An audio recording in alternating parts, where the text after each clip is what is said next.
परियोजनाओं का तोहफा कोयंबटूर में करेंगे विशाल जनसभा को संबोधित।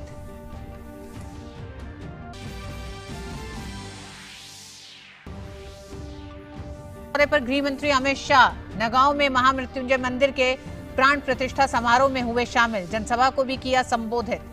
कहा, पीएम मोदी के नेतृत्व में सरकार असम के चौतरफा विकास के लिए कर रही है काम। आइए सीधे आपको लिए चलते हैं। इस समय सूचना प्रसारण मंत्री और आईटी मंत्री रविशंकर प्रसाद एक प्रेस कॉन्फ्रेंस को संबोधित कर रहे हैं। Secretary MeitY Shri Amit Khare ji, secretary I&B।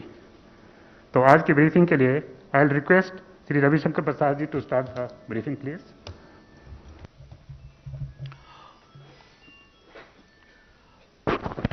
मित्र प्रकाश जी, पदाधिकारीगण और सभी I&B सेक्रेटरी और आईटी सेक्रेटरी और पत्रकार मित्रों, आज हम सोशल मीडिया के संबंध में गाइडलाइन और डिजिटल मीडिया और OTT के बारे में कोड ऑफ एथिक्स, इसको लेकर आपसे चर्चा करने के लिए उपस्थित हुए हैं।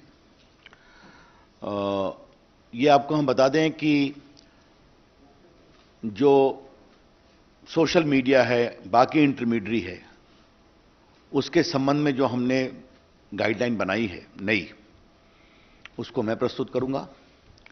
और अब डिजिटल मीडिया और OTT के बारे में IT एक्ट के अंतर्गत ही हम लोगों ने वो एडमिनिस्ट्रेशन I&B को सौंपा है। तो I&B के द्वारा जो फाइनलाइज किया है, चर्चा करके बाद वो उस रूल के बारे में प्रकाश जी बताएंगे।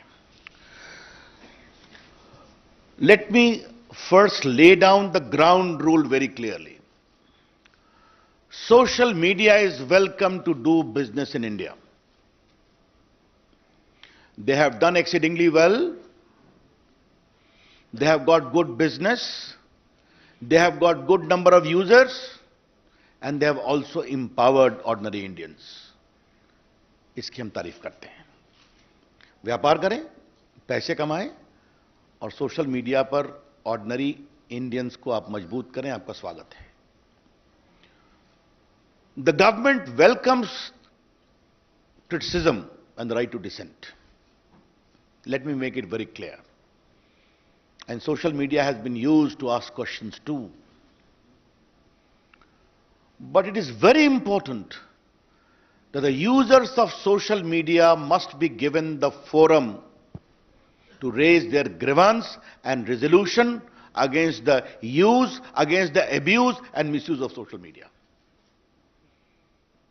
Let me repeat, it is very important that the social media users running into crores should also be given a proper forum for resolution of their grievances within a time-bound manner against the abuse and misuse of social media. ये हमारा एक बहुत बड़ा इसका focus है कि we are empowering the ordinary users of social media in this process. बाकी प्रकाश जी उस विषय को बताएंगे। हमारे सामने शिकायत आती थी कि एक महिला की मॉर्फ फोटो दिखाई जा रही है, मॉर्फ किया हुई। बॉयफ्रेंड गर्लफ्रेंड स्प्लिट कर गए, बहुत कॉम्प्रोमाइजिंग फोटोग्राफ दिखाई जा रही है। ऐसे ऐसे प्रेजेंटेशन आ रहे हैं सोशल मीडिया में which cannot be called civilized from any point of view, impinging upon dignity, compromising the civilized norms of existence. ऐसी शिकायतें हमारे पास बहुत आई थी। और बाकी चर्चा हम करेंगे कि how of let some intermediate and social media platforms are used to garner commercial and financial controversy inter se among corporate houses. हमारे सामने ये भी शिकायत आई थी कि सोशल मीडिया को आजकल क्रिमिनल, टेररिस्ट देश में chaos, mayhem, वायलेंस को प्रमोट करने के लिए also from across the border कार्रवाई कर रहे हैं। मैं आपको बताना चाहूंगा, the basic essence of this is what? I would say it a soft touch oversight mechanism, where we are insisting upon the platforms to develop the mechanism. and have a robust redressal of grievances. और अब जब प्रकाश जी अपनी बात कहेंगे तो वहां भी एक सॉफ्ट टच मैकेनिज्म है, where the platforms be the OTT और digital platforms are being emphasised to have a proper mechanism. ये हमारा फोकस है, ये समझना चाहिए. मैं I am wish to share some statistics to you. Bharat में व्हाट्सएप के यूजर्स हैं 53 crore. YouTube users are 44.8 crore. Facebook users are 41 crore. Instagram users are 21 crore. And Twitter users are 1.75 crores. This is a good number. We are very happy about it. Indian users are using these platforms and they are also making good business case. Welcome. But what has happened, as I indicated in the very beginning, concerns are being raised over the years about rampant abuse of these social media platforms. ये आपके court के सामने बात आई है, parliament के सामने बात आई है, सिविल सोसाइटी ने बात उठाई है. और फेक न्यूज का तो ये हाल है कि आजकल मैं टीवी चैनल्स को देखता हूं कि वो भी एक फैक्ट चेक मशीन रखते हैं. जब प्रकाश जी ने यहां फैक्ट चेक शुरू किया तो हमने कहा नई बात है, but now I see many channels are having a fact check machine. Therefore this only confirms the rampant spread of fake news. और बाकी financial fraud, incitement to violence, ये सब चीजें चल रही थी. तो ये हमने देखा कि जो इंडिया में सोशल मीडिया का एवोल्यूशन हुआ है, many became as an intermediary, then became the social media, some became publishers overnight. ये भी अपने आप में एक डेवलपमेंट हुआ है, ये आपको हम बताना चाहते हैं. आज का हमारा rational and justification for new guidelines क्या है, मैं 4-5 पॉइंट आपके सामने रखना चाहता हूं और ये बहुत इंपॉर्टेंट है. आपको एक व्यापक प्रेस रिलीज मिलेगा. Supreme court on 11 December 2018 in the Pranjwala case asked us to frame necessary guidelines to eliminate child pornography, rape, gang rape images, videos and sites in content hosting platform and other applications. Supreme court ने फिर 24 सितंबर 2019 को मेरी ministry को direct किया कि please have a new guideline completed at the earliest. Our secretary, Mr. Ajay Sani, had filed an affidavit in the court. He will be doing by this year beginning itself. Rajya Sabha में 26/7/2018 को calling attention motion हुआ था fake news पर, abuse of social media पर. And all the members of parliament urged me to take action and there is my assurance on the floor of the house कि we will improve the entire guideline. और राज्यसभा की एक ad hoc committee की report है on 3 फरवरी 2020 जहां पर pornography on social media, effect on children, hate content on social media, इसको लेकर चिंता प्रकट की गई थी. Therefore, court orders, parliamentary proceedings, I only mention of Supreme Court, there are many orders of the high courts as well to take action in this. हमारी ministry ने व्यापक कंसल्टेशन किया. We prepared a draft on 24th of December 2018 where we received 171 comments. We put those comments in public domain and we had 80 counter comments too. Therefore, widespread consultations was done, and also in the case of INB, which will be explained by them. अब हम इसके salient features को आपके सामने रखना चाह देते हैं. बाकी तो रूल्स आपके सामने आएगा, प्रेस स्टेटमेंट भी है. पहला है कि 2 कैटेगरी की है. एक है intermediary, which can be a social media intermediary, और दूसरा है significant social media intermediary. Significant social media intermediary पर एडिशनल ऑब्लिगेशन है. There are additional obligations on a significant social media intermediary. We shall notify the users number for a significant social media intermediary very soon. Who will be those.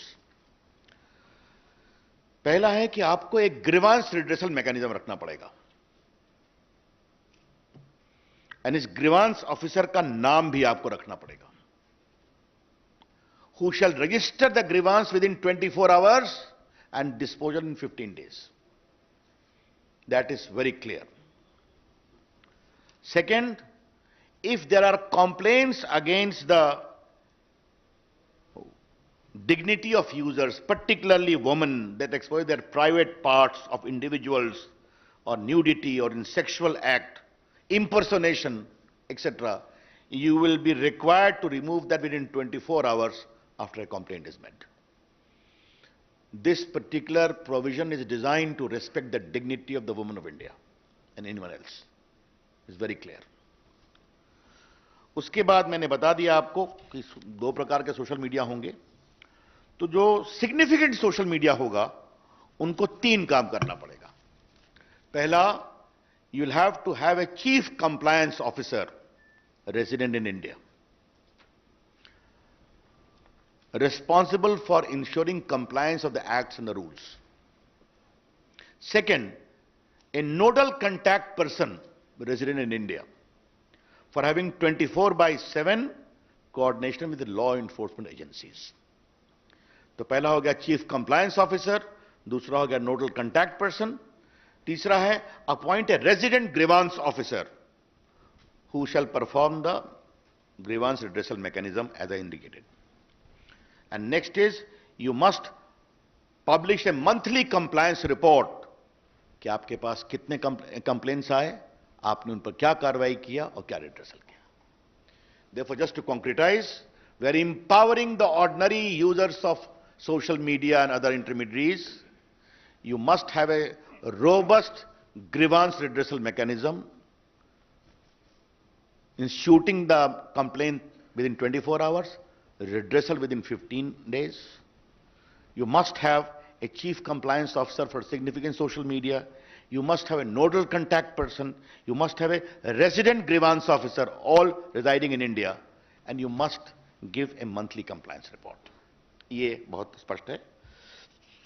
उसके बाद एक सवाल आता है first originator का कि खुराफात हुई, but who was the creator, who was the first creator of the mischief? बार बार चीजें रीट्वीट पर ट्वीट होनी शुरू होती हैं, कई बार महम शुरू हो जाता है ऑन व्हाट्सएप, मॉब लिंचिंग में. तो फर्स्ट ओरिजिनेटर कौन है, इसके बारे में बताना पड़ेगा. This first originator will not, we don't like to have the content, क्योंकि कंटेंट तो बाहर आ जाता है, कई लोग ट्वीट रिट्वीट करते हैं. हु बिगैन द मिसचीफ, ये आपको बताना पड़ेगा. ये मिसचीफ अगर भारत के बाहर से हुआ है तो भारत में उसको किसने शुरू किया, ये बताना पड़ेगा. I repeat, the social media platforms upon being asked either by a court order or by the government authority will be required to disclose the first originator of the mischievous tweet or message, as the case may be. And this should be only in relation to sovereignty and integrity of India, number one. Number two, security of the state, public order, relations with foreign states, or rape, sexually explicit material, etc., etc. तो आपको यह बताना पड़ेगा कि खुराफात पहले किसने शुरू की, उसको आपको जानकारी देनी पड़ेगी. यस. और ये सब उसी अपराध के बारे में होगा जहां 5 साल से अधिक की सजा है. I explain to you. बाकी उनका एक फिजिकल देश में एड्रेस होगा. इसमें हम एक और प्रावधान कर रहे हैं कि आपको एक वॉलंटरी वेरिफिकेशन ऑफ अकाउंट्स का इंतजाम करना पड़ेगा. Social media, not the government. The social media platform must have a provision for voluntary verification mechanism of the users. क्योंकि आप मोबाइल से करते हैं, बाकी से करते हैं, आपको बताना पड़ेगा. और एक अंतिम बात है कि 2 बातें कहूंगा कि अगर कोई अनलॉफुल इंफॉर्मेशन आपके प्लेटफॉर्म पर है, again if there is a court order or appropriate government directs that, तो आपके law and order, integrity of India, sovereignty of India, etc., etc., तो आपको उसको हटाना पड़ेगा.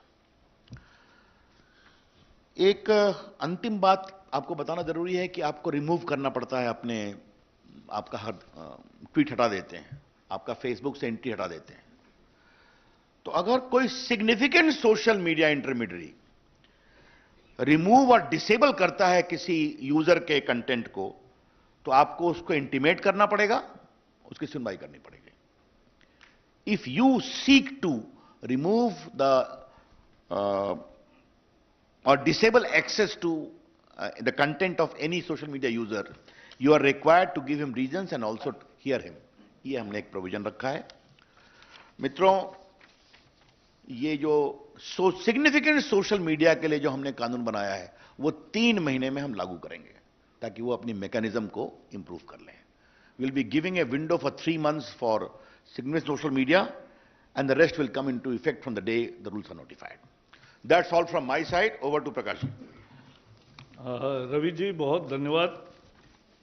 जैसे आपको पता है कि नई टेक्नोलॉजी का एक अच्छा फल है कि डिजिटल मीडिया न्यूज़ पोर्ट्स भी बन गए, न्यूज़ पोर्टल्स बन गए। वैसे ही ओटीटी प्लेटफॉर्म आ गया।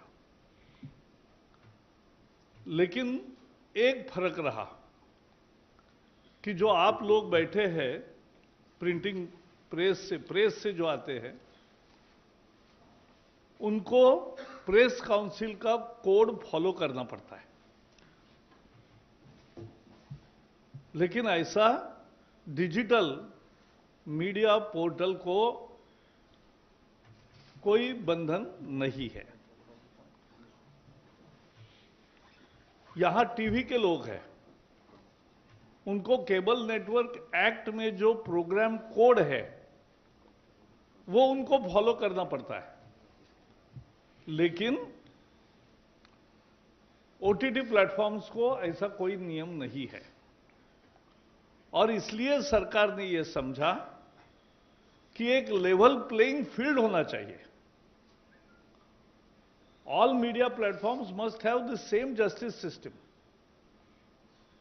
और इसलिए डिजिटल हो, प्रिंटिंग हो, टीवी हो, ओटीटी हो,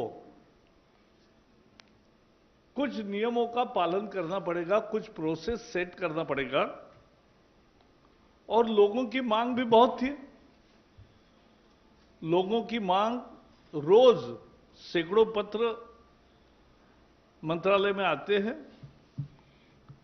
इस बार इस सेशन में ओटीटी प्लेटफॉर्म पर 50 प्रश्न पूछे गए, दोनों सदन में मिलकर 50 क्वेश्चंस। देश भर में इस विषय की कितनी चर्चा है, इसका ये उदाहरण है। और उसके बाद हमने ओटीटी प्लेटफॉर्म्स के साथ दिल्ली, चेन्नई और मुंबई में उन उद्योगों के सभी लोगों को बुला के विस्तृत चर्चा की। मैंने खुद दिल्ली में 2 मीटिंगें बुलाई, और पहले मीटिंग में मैंने ओटीटी प्लेटफॉर्म को कहा कि आप सेल्फ रेगुलेशन बनाओ जैसा टीवी वालों ने बनाया है। लेकिन नहीं हुआ दुर्भाग्य से। फिर मैंने एक बार फिर मीटिंग बुलाई और कहा कि 100 दिन में बनाओ, लेकिन वो भी नहीं बना।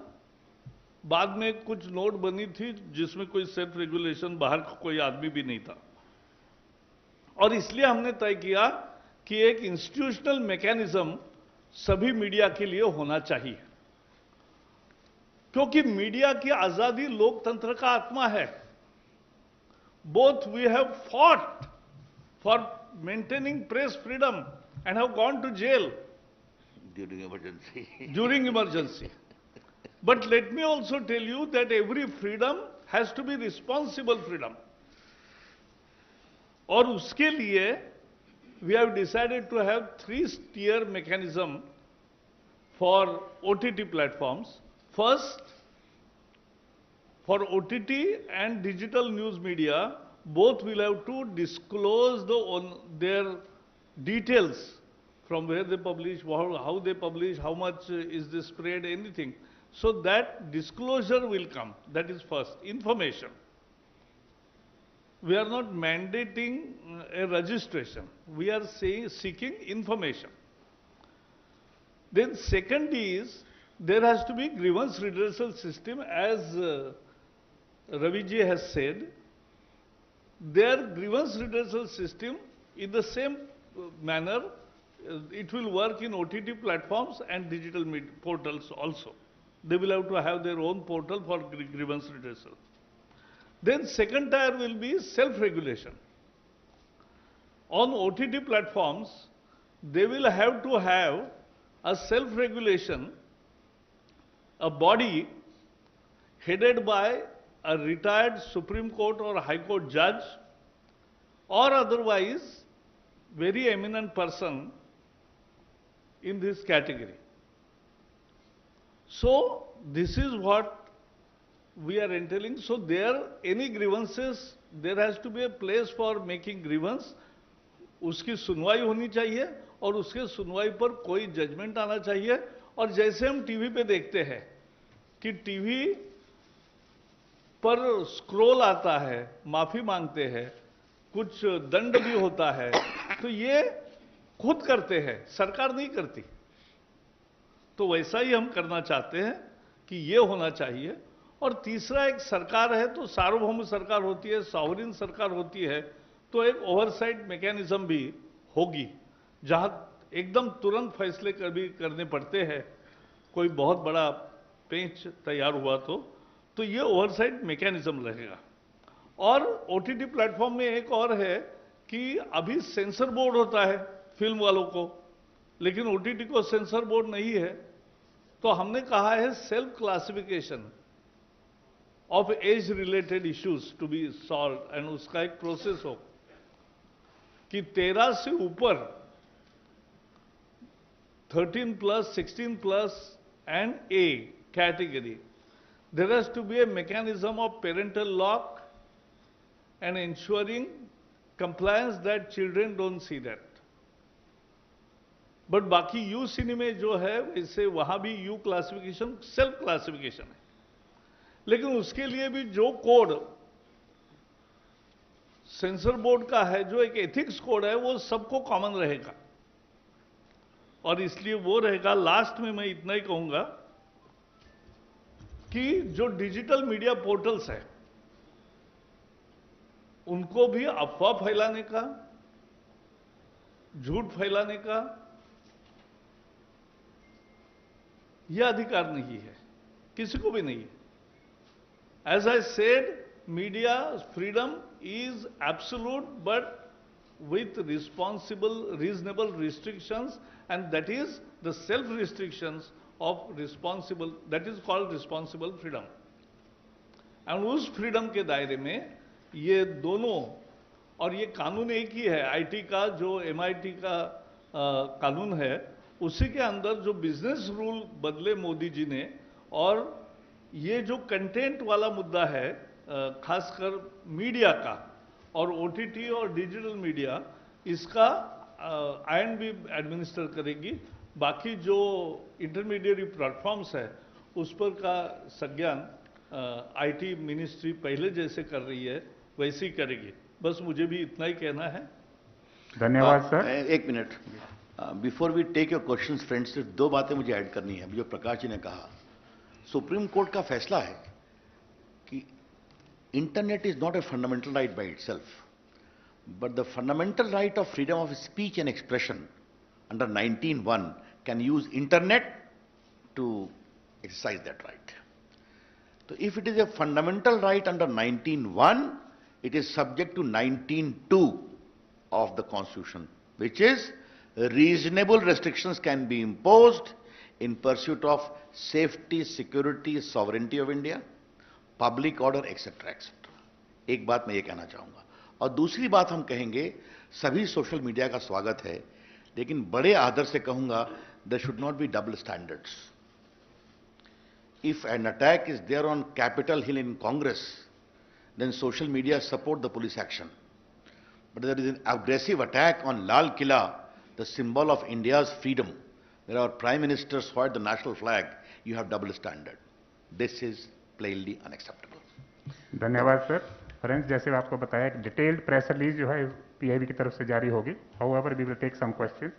First, I take 39.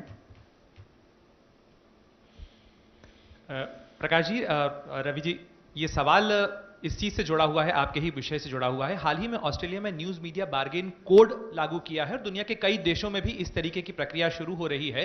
तो क्या भारत में भी इस तरीके की चीज पर विचार हो रहा है कि जो सोशल मीडिया इंटरमीडियरीज हैं या जो प्लेटफॉर्म्स हैं, वो कंटेंट क्रिएटर और कंटेंट एग्रीगेटर के बीच में एक बैलेंस बना रहे? ऐसा है, जो ऑस्ट्रेलिया का मुद्दा है वो इससे अलग है थोड़ा। वो मीडिया की न्यूज जो छापते हैं उनको कुछ पेमेंट मिले न मिले ये भी एक मुद्दा है। लेकिन मैं इतना ही कहूंगा कि दुनिया के सिंगापुर, ऑस्ट्रेलिया, यूरोपियन कमीशन या बाकी अन्य देशों में भी इस विषय में क्या क्या हो रहा है इसका हम जानकारी भी रखते हैं और उसकी राय जब प्रकट करना होगा तो करेंगे। 53। सर, मैं मुकेश कौशिक हूँ, दैनिक भास्कर से। मेरा सवाल रविशंकर जी से है। आप रविशंकर जी पर्सनली भी बहुत इस बात के वोटरी रहे हैं कि सोशल मीडिया पर जो अकाउंट खुलें वो फेक ना खुलें, नामी ना हों, और इसलिए उनकी कोई ऑर्गेनिक लिंक होनी चाहिए। हम इस दिशा में क्या कर रहे हैं कि वो अगर कोई अकाउंट खोले तो वो अपने मोबाइल नंबर उस पर डिस्क्लोज करे, एक OTP आए, उसके बाद ही कोई अकाउंट खुल पाए। इससे हम लोग एक वेरिफिकेशन हो जाएगा उसका। देखिए, जैसा मैंने आरंभ में बताया था, इस नए गाइडलाइन का पर्पस क्या है? सोशल मीडिया खुद ये काम करें और उनके यूजर से करवाएं। हम सरकार का हस्तक्षेप कम से कम चाहते हैं, इसीलिए एक voluntary mechanism social media platform create करें और उनके रजिस्ट्रेशन कराएं। उनका मोबाइल तो उनके पास ही है, सिम कार्ड है, आधार कार्ड है, क्या करना है उनको तय करना है। लेकिन हम जरूर चाहते हैं, अपेक्षा होगी कि ये वेरिफिकेशन जरूरी है, वरना वो भारत से ट्वीट हो रहा है, रिट्वीट हो रहा है, विदेश से हो रहा है, पाकिस्तान से हो रहा है, कहीं ना कहीं तो इसके बारे में एक मैकेनिज्म होना चाहिए। 13। सर, मेरा सवाल एक प्रसाद सर से और एक जावड़ेकर सर से, दोनों से है। सर, सोशल मीडिया कंपनीज कहती हैं कि ओरिजिनेटर आइडेंटिफाई करने के लिए उन्हें end to end encryption break करना पड़ेगा, तो उसके ऊपर आपका क्या कहना है? वो कह रहे हैं कि प्रिवेसी जो है वो लोगों की वायलेट होगी। एंड जावड़ेकर सर से क्वेश्चन बेसिकली ये है कि सर, जो ऑनलाइन न्यूज़ मीडिया कंपनीज हैं उनका मानना है कि, और आपके एक्ट के हिसाब से, रूल्स के हिसाब से ऐसा लग रहा है कि वो 69A के अंडर आएंगे, IT एक्ट के, तो उसके अंडर लाने का उसको क्यों परव्यू किया गया है? ब्लॉकिंग एक्सेस क्यों दिया जा रहा है सर? पिछले कुछ दिनों में इस रेगुलेशन के बारे में अलग अलग खबरें आई है।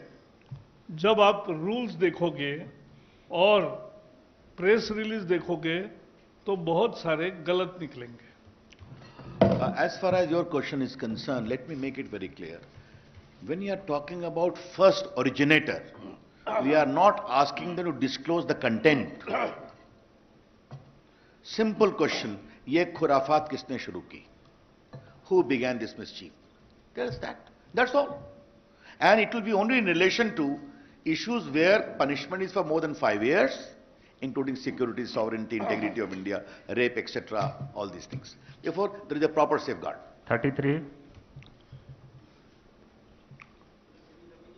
लेकिन वही सवाल था रवि जी और प्रकाश जी दोनों से कि अगर आपने रेगुलेशन बनाया है, उसका 1 बार, 2 बार, 3 बार अगर रेगुलर वायलेशन होता है तो उसको सुधारने के लिए या फिर दंड का अलग अलग दोनों फील्ड में क्या प्रावधान होंगे, स्पेसिफिक दोनों फील्ड के लिए? देखिए, मैं आपको बता देना चाहता हूं, आज के दिन भारत में फिर रिपीट करूंगा, सोशल मीडिया इंटरमीडियरी इन सबों का देश में स्वागत है। भारत के लोकतंत्र में आपने देश के लोकतंत्र को मजबूत किया है, आम आदमी को आवाज दी है, तो कृपया करके जिम्मेवारी के साथ उसका अनुसरण करें, ये मेरी विनम्र प्रार्थना है। और अगर इतने क्लियर गाइडलाइन, जहां दायित्व उनका है, अगर उसका वो अनुपालन नहीं करेंगे तो जो भी कानून में प्रावधान है IT एक्ट में बाकी है वो देखा जाएगा। I want to repeat in very right earnest that we appreciate the proliferation of social media in India and also its use by ordinary Indians. We want them to be more responsible, more accountable, follow the laws and Constitution of India and give voice to their users. I hope they will appreciate. If they don't, then whatever the provisions are there in the law will take its course. 82। उनका एक प्रश्न OTT पे क्या होगा self regulation में? तो जैसे आज टीवी का सेल्फ रेगुलेशन है और किसी की भी शिकायत है तो सुनवाई होती है, जज करते हैं और जजमेंट भी देते हैं कि जिसमें सजा यानी फाइन भी होता है, स्क्रॉल भी चलाना पड़ता है या अन्य भी प्रकार है। तो ऐसे ही मैकेनिज्म उसी तरीके से ये OTT प्लेटफॉर्म्स को तैयार करना पड़ेगा। Sir, this is Aditi from Times Now. I have a question for Mr. Ravi Shankar Prasad. Sir, we're given to understand that even the news pages and the news handles are going to be included in the new guidelines. So my question was, how exactly is the news content also going to be regulated, and what are the details of the special guidelines for the news publishers?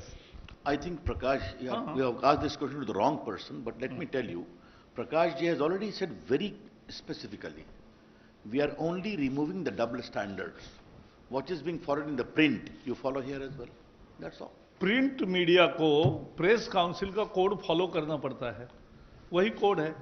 और उनके संबंध में किसी को शिकायत करनी है तो प्रेस काउंसिल के सामने शिकायत कर सकते हैं, उसकी सुनवाई होती है, दोनों पक्ष सुने जाते हैं और फिर प्रेस काउंसिल भी दंड करता है न्यूज़पेपर्स को, तो वही तरीका रहेगा।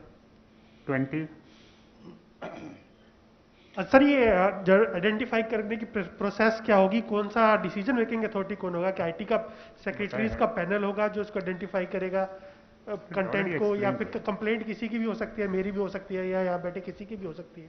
पहली बात बता दूं कि जो वेरिफिकेशन आपने बताया, तो सोशल मीडिया आराम से सिम कार्ड से, मोबाइल नंबर से वेरीफाई कर सकते हैं, उसमें तो कोई दिक्कत नहीं है।